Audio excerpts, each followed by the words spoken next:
Hello, my name's Andy from Cyrex, and today I'm going to give you a quick run through the ElectraStim SensaVox model EM140 erotic nerve stimulator.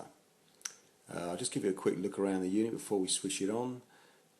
The control panel consists of 4 tactile type switches. 3 digital encoders, which are continuous rotation with positive feel, 24 steps per revolution,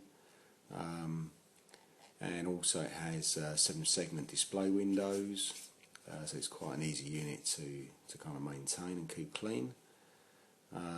2 sockets on the side for the audio input features. There's a list on the rear of the unit of the programs which are built in. You will soon learn them as you go through the programs, because the lights on the front do give you a very good indication of what's actually happening at the outputs.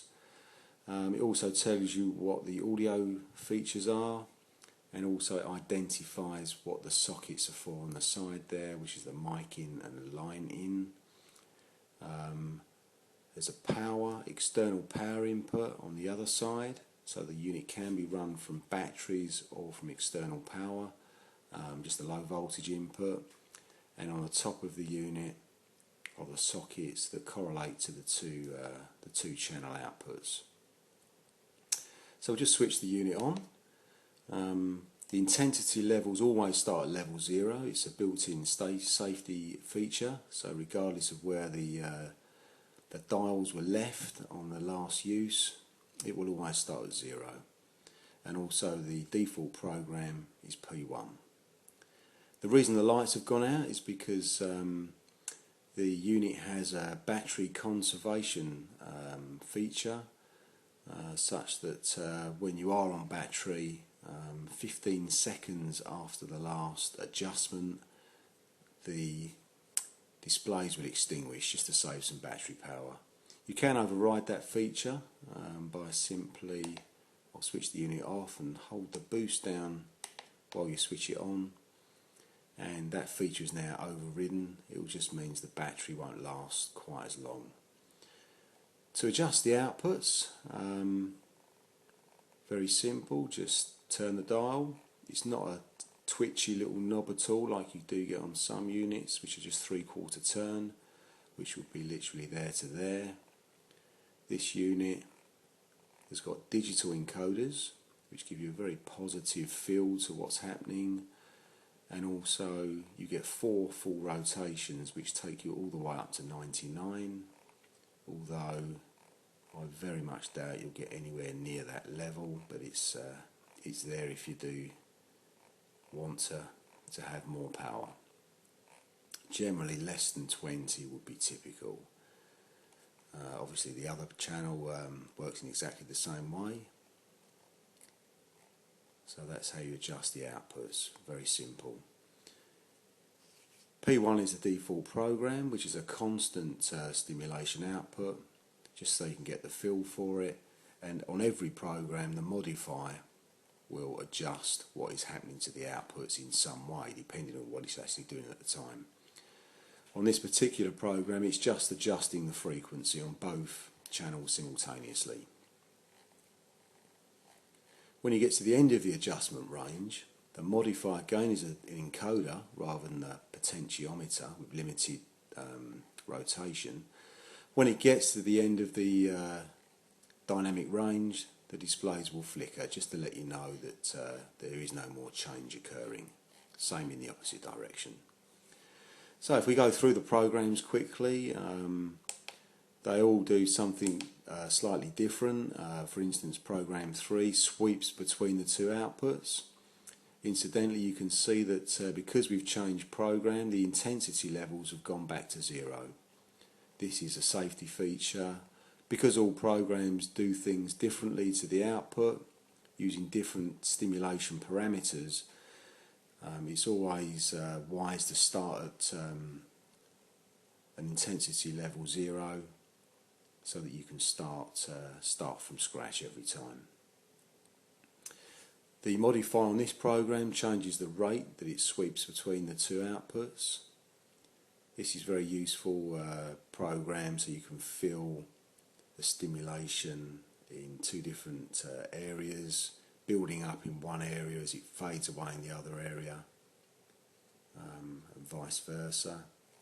And again, you can make it do it either very slowly or very quickly. There is also a boost button.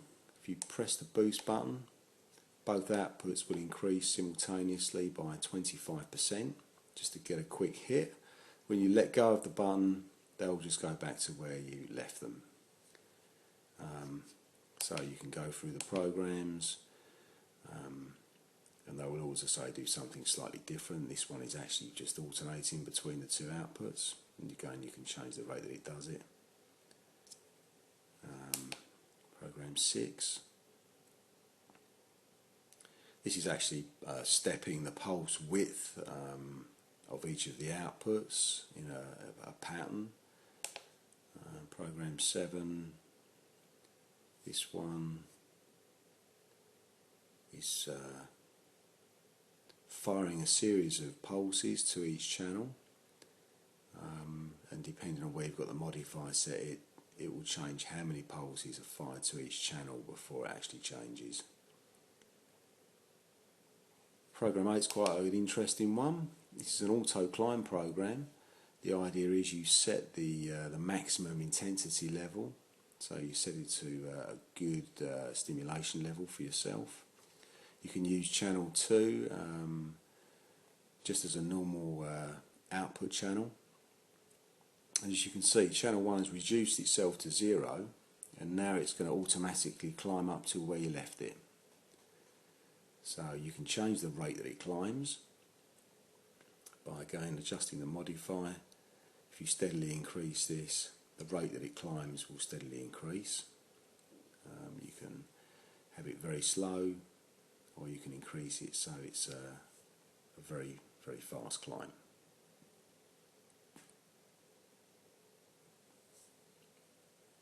At any time you want to increase that intensity level, you can just adjust it, and automatically it will override what it's doing. It will then stay there for 2 seconds, clear for 2 seconds, and start the climb again. It's obviously climbing very quickly at the moment. You can just slow that down a little bit. So you get the idea of that one. Program 9 is an escalating program. So it very steadily builds up in energy, and the pulses feel deeper and stronger as it builds up. And if you have it on a slow setting, it can take several minutes to build up to the climax. So that's essentially a quick run through of how you use it. It's very intuitive to use. Just simply select the program, then select the intensity levels to suit, and you're pretty much set.